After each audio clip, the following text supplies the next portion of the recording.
Hope you guys are doing well. Welcome back. In today's video, I'm going to show you that how you can check the battery health, how you can check the battery details in iPhone. So let's get started. So first of all, what we have to do, simply we have to go to the settings of our phone. I'm going to click on the settings option. And after clicking on the settings option, we have to scroll down. And after scrolling down, you will be able to get the battery option here. So we have to click on this battery option. Let's click on this. As you can see, the first option is battery percentage. So if you want to make it enable, you can also do that. As you can see now, currently we are able to see our battery percentage. If you are going to disable this, we won't be able to see it. I'm going to make it enable.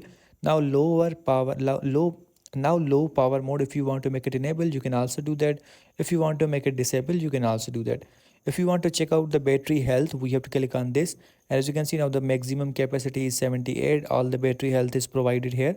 I'm going to back again. As you can see now, if you want to check out the battery usage detail, you can also do that.